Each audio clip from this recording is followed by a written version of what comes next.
miarabantsika indray amin'ny andro fadimy amby telopolo amin'ny efapolo andro fiarahavavaka ianarantsika ny tenin'Andriamanitra. Androany izany dia manasa antsika rehetra hiaino an'izany tenin'Andriamanitra izany. Hiarivavaka isika.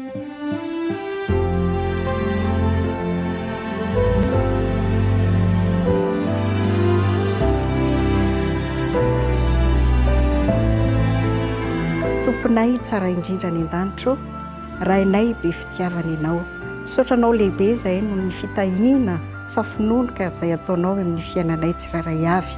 Misaotra ihany koa no ny fahasalamana izay omenao anay ka afaka indray izahay hanana tombonandro hiaino ny teninao amin'izao fotoana izao. Meo anay mandrakariva ny fanahinao masina Tompo, anatrika ny fotoana rehetra izay ataonay ianao ary asa mangina ny tonom-piaino tsirairay avy. Dia mamelany elokay amin'ny anaran'i Jesosy. Amen.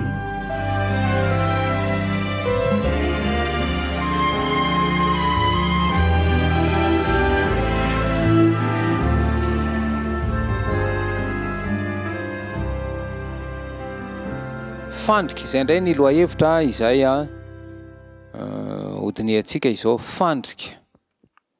Izao no ahafantarantsika fa mitoetra ao aminy isika, ary izy ao anatintsika dia nanomezana antsika ny fanahiny.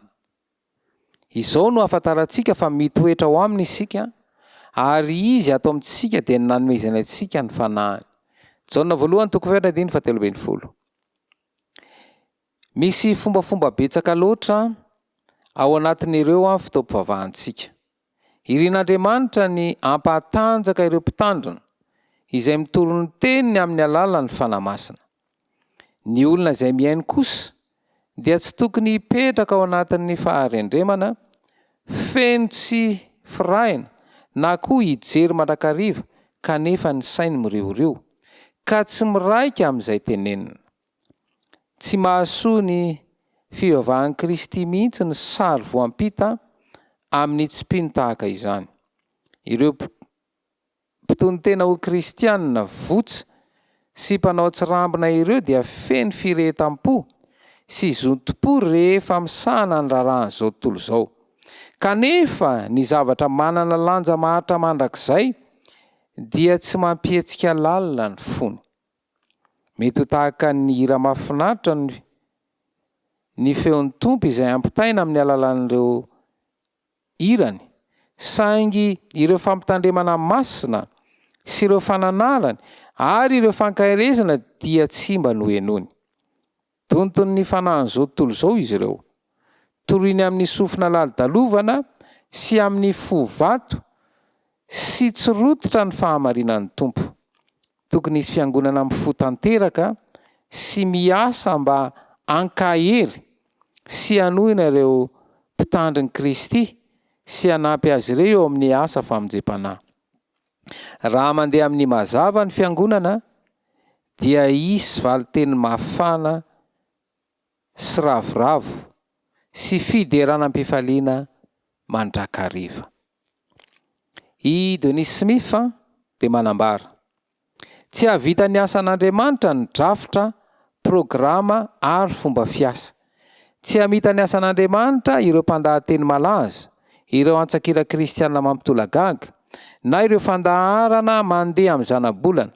Ny fanahin'Andriamanitra no hamita ny asa. Ny fanahin'Andriamanitra izay miteny sy manompo amin'ny alalan'ny lehilahy sy vehivavy feno ny fanahy. Ary fantatsika fa tonga ny zanak'Andriamanitra ka efa nanome antsika ny fahazavantsaina mba ho fantatsika ilay marina, ary isika ao amin'ilay marina dia ao amin'i Jesosy Kristy zanany. Ary fantatsika fa tonga ny zanak'Andriamanitra ka efa nanome antsika ny fahazavantsaina mba ho fantatsika ilay marina, ary isika ao amin'ilay marina dia ao amin'i Jesosy Kristy zanany. Jaona voalohany toko fadimy andininy faharoapolo. Ao anatin'ny fenkira no isaintsainanao, setretanao ny voalazan'ny taridalana.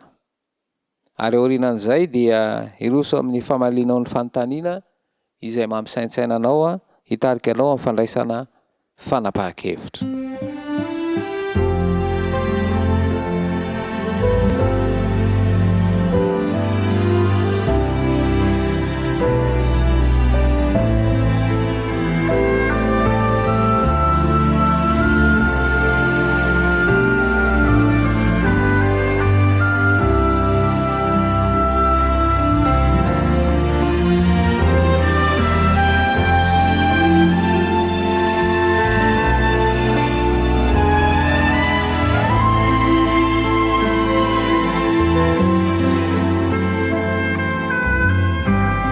famalinan'ny fantaniana ary isika ankehitriny.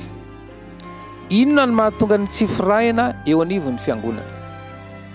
Inona ny mahatonga ny tsy firahina eo anivon'ny fiangonana? Ahoana ny hanavana ny drafitr'olombelona sy ny drafitr'Andriamanitra?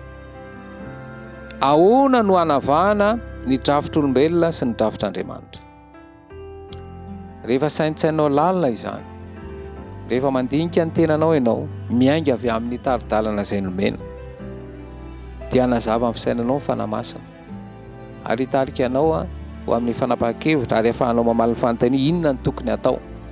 Rehefa fantatrao izay tokony atao izay, dia raiso ny fanapahan-kevitra ary tanterao fa ahita vokatra eo amin'izay amin'ny fifandraisana amin'ny Kristy izay ianao. Lasanao hivavaka ankehitriny. Rainay izay any an-danitro, ianao ilay nahary ny lanitra sy ny tany. Tompony tompo efa ny zavatra rehetra atolotra eo anao ihany, ny dera, ny laza ary ny voninahitra mandrakizay.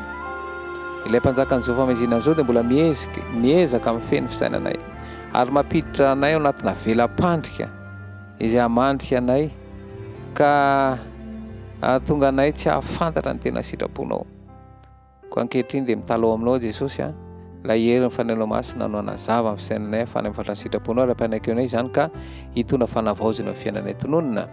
Sy angatana amin'ny anaranao Jesosy Kristy mivavaka. Amen.